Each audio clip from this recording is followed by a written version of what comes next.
You have my screen. We are here to hear about the transcranial direct current stimulation as a treatment tool in benign paroxysmal positional vertigo. Thank you very much for your invitation. We may have interruption because of some issues of problems of internet in Iran, so I will try to be fast, and maybe I will stop my video to be able to upload the others.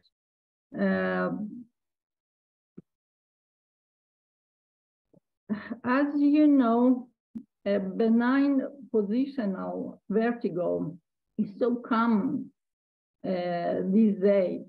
So transcranial direct current stimulation can be used as a treatment tool in paroxysmal positional vertigo.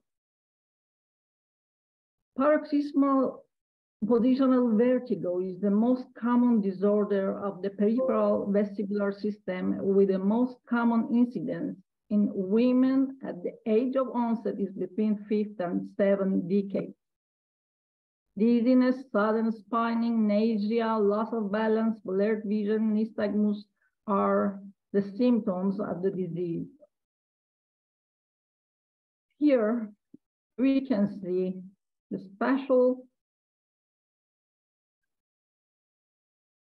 positioning of the semicircular canals, and most often the posterior semicircular canal is involved in benign positional vertigo. Perilymph fills the osseous labyrinth external to the membranous labyrinth, whereas endolymph fills the membranous labyrinth. The semicircular canal contains tiny hair-like structure known as cilia, and they are involved in balance-related information to the brain cell. Canalithiasis and copulolithiasis can affect each of the 3 semicircular canals. Canalithiasis, they are the crystals that can move freely in the fluid of the ear canal. And once the crystals settle down, the movement of the fluid stops, and the vertigo is prevented. Copulolithiasis or rare type, the crystals are attached to the nerve bundle of the ear, which sense the fluid movement, cause nystagmus and vertigo. And they remain longer until there's a change in the position of the head. Once the debris enters the posterior canals, becomes trapped, and the endolymph flow will be disturbed. Patients describe sudden severe attacks of either horizontal or vertical vertigo, or sometimes a combination of both. The most common movements include rolling over in bed, extending the neck to look up, and bending forward. Patients can often identify the affected ear by stating the direction of the movement that precipitates the majority of the attacks. For example, they say when they are rolling over in the bed to the right, they have vertigo, and so on. The attacks of vertigo typically last fewer than 30 seconds. Many patients also become extremely anxious. Some feel that symptoms may represent some kind of sinister underlying disorder, such as a brain tumor, and they usually ask, can you please write me to do an MRI? It so often resolves over time without any treatment at all. Vertigo can be described as self-limited, recurrent, or chronic. It can be classified as peripheral vertigo, central, or systemic. In peripheral vertigo, we have benign positional paroxysmal vertigo, vestibular neuritis, and many other diseases that are the common types. And in central vertigo, we have vertebrobasal insufficiency, cerebral stroke or brain stem stroke, and also diabetes and hypothyroidism can induce vertigo. Meniere's disease is probably the most frequent misdiagnosis to chronic benign positional vertigo. The patients may fail to recognize the positional provocation, and also they may occur concomitantly. Inner ear confusion and alcohol intoxication can cause vertigo also. The risk factors for the vertigo are female gender, age, factor, head trauma, migraine, osteoporosis, and vitamin D deficiency. In many cases, the symptoms go on within a few weeks or months, but these symptoms can come back and again and cause discomfort to the patient. A cannulate repositioning procedure with the help of a series of physical movements may be helpful. Cannulate particles will move from the semicircular canal into the part of the inner ear where they could no more cause any symptoms. The cannulate repositioning procedure that will be done by a physician typically takes about 15 minutes to be complete. It is found to be effective enough in many cases. And here is a pike maneuver that can be used as a diagnostic and also therapeutic maneuver. And here the repositioning that I will skip this. Despite the excellent results from repositioning maneuver, there has been some controversy. For example, Blackley concluded in a study that the maneuver was safe, but did not provide any treatment benefit for benign positional paroxysmal vertigo. And also, Buckingham concluded that a mechanism other than the repositioning of the otolith is responsible for the relief of benign positional vertigos in repositioning maneuver. Surgery for vertigo is only recommended where there is objective evidence of a unilateral inner ear disorder, when the medical therapy fails and when the patient demands definitive therapy. There are risks if this vertigo is not treated. The symptoms of vertigo make an individual very uncomfortable, affecting their daily life, significantly increases the risk of accidents or falls, which may cause severe injuries and fractures. Transcranial direct current stimulation is a non-invasive neuromodulation technique that can modulate neural activity that applies a weak direct electrical current to the brain through anodal and cathodal electrodes placed on the skull. This method was used for more than 200 years by the experiment of Aldini in Italy. And as you see, when these electrodes are placed in the region of interest, the current that is induced in intracerebral current flow, this current flow increases or decreases neural excitability in a specific area being stimulated based on which type of stimulation is being used. As you can see here, a kind of this active dose device.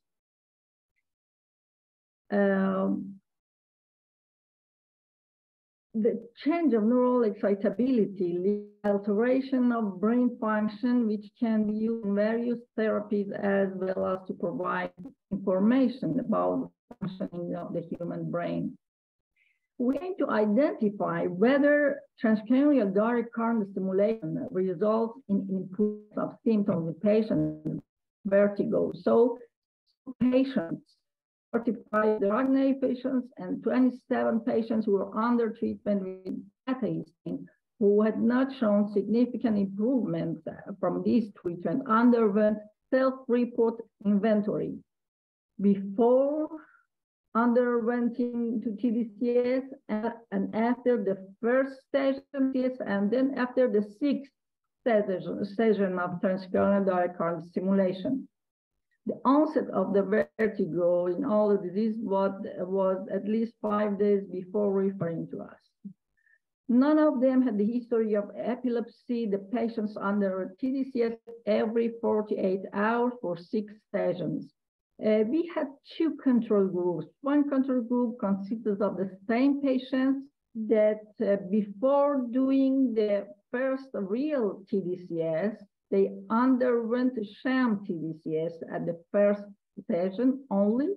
Another group, control group, was consisted of 5 patients with vertigo that underwent 6 sessions of sham TDCS. The patients were followed up after 1 month. As you can see, here is the self-report inventory. Dizziness, vertigo, lightheadedness, nausea, and imbalance were asked from the patients to have a score from 0 to 10. And the electrodes were put over between T3 and C3 position, and the cathode over T4 and C4 position with a 1.7 milliampere intensity for 20 minutes. We put it independent of the affected side. The electrode size was 35 centimeters. The patients have been told that they may feel nausea. Nausea is most commonly occurring symptom when the electrodes are placed above the mastoid region. So the results show that in pre-treatment, you can see the score that the patients have given. And after the first TDCS session in patients, here in the group that were taking, were under beta-histine also. Here in our sham group that was first done 20 minutes before doing the real TDCS. And here we can see the result of the control group in 5 patients. The patients that had done real TDCS had a significant improvement. And also after the first TDCS, they have a very significant improvement, as we can see here. Here is before doing TDCS, after the first TDCS, and after 6 sessions. The patients that were on that undertakes beta-histine also. Here is a sham group with 6 sessions that we didn't have significant improvement after 1 week. And here also the sham group that consisted of all the patients that for 20 minutes underwent a sham TDCS. The potential mechanism of TDCS is that it may have effects on regional cerebral blood flow, effects on non-neuron structures, modification of synaptic microenvironment, complex interaction with neurotransmitter system, and modulating oscillatory brain activity and functional connectivity patterns. Anodal stimulation makes that make the threshold lowering. The neurons being affected by the current will reduce the firing threshold by a few millivolts in comparison with non-stimulation ones. And also, the electrodes were put in the places that can have effects on motor execution function, auditory perception, volitional movements, and somatosensory feelings. Sorry, Mr. Harad, we have only 3 minutes yet. Okay, we have no time for the next speaker. I will finish now. Neuroplasticity is an intrinsic property of the human brain, the ability of our brain to change and rewire itself as a result of what we do, adapt to environmental pressures, physiological changes, and experiences. Since the stimulation method in our study was independent of the affected ear, the after effects of TDCS may have a non-synaptic mechanism of action based upon changes in neural membrane function. These changes, apart from reflecting local changes in ionic concentrations, could arise from alterations in transmembrane proteins and from electrolyte-related changes induced by exposure to constant electric field. Since the stimulation method in our study was independent of the affected ear, the after effects of TDCS may have a non-synaptic mechanism of action based upon changes in neural membrane function. Our findings suggest that the application of TDCS could be a practical neuromodulation approach to significantly reduce vestibular symptoms in patients with benign paroxysmal positional vertigo. The mechanisms underlying TDCS changes remain largely unclear. Application of TDCS could be a practical neuromodulation approach to reduce vestibular symptoms. Mechanism other than the repositioning of otoliths is responsible for the relief of the symptoms. Our understanding of neural plasticity may drive a revolution in brain-based treatments for a wide range of conditions. And thank you very much. Thank you, Mr. Harad, for this expressional speech. I would like to ask you something. Do you have any side effects such as headache or epilepsy like transcranial repetitive magnetic stimulation in this method of therapy? Some patients, for about 15 minutes, will have a complaint of headache, yes. As I told nausea, when it depends on the place of the electrodes. Can you hear me? Yes, of course. Oh. It depends on the placement of the electrodes. The headache will be feel when the electrodes are putting at the frontal regions mostly, and the nausea when the electrodes are put at the mastoid sites. So it depends on the position. Yes, we have, but it is not so annoying. Yes, okay. Yeah, thanks very much. Is there any question